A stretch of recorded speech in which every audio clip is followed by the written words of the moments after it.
एका आय-एस महिला अधिकाऱ्याशी गिरीश महाजनांचं बोलणं झालं. हा आरोप मी स्वतः केलेला नाही.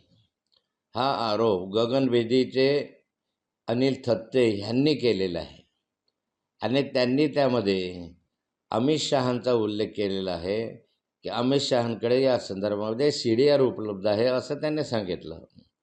त्यामुळे उगाचच गिरीश महाजनांनी माझ्या नावाचं नाव घेऊन नादळ आपट करण्याची काही आवश्यकता नाही आहे.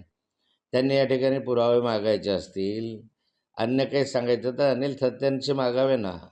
नाथाबोल कशाला पुरावे मागत राहत आहेत.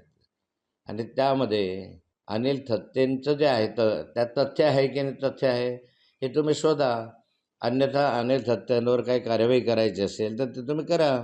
पण उगाच नाथाभाऊचं नाव कशाला घेता. नाथाभाऊनं कधी तुमच्यावर ॲलिगेशन या संदर्भामधले केले नाही की IAS अधिकाऱ्याच्या बरोबर तुमचं बोलणं झालं आहे असं कुठलाही आरोप मी केलं नाही. तो अनिल थत्तेंच्या त्या चॅनलचा हवाला देऊन मी बोललो होतो. देश विदेशातील प्रत्येक घडामोडींचे लाईव्ह अपडेट मिळवण्यासाठी आता साम टीव्हीच्या सर्व सोशल मीडिया प्लॅटफॉर्मला लाईक, फॉलो आणि सबस्क्राईब करा. तसंच सर्व नोटिफिकेशनसाठी बेल आयकॉन प्रेस करायला विसरू नका.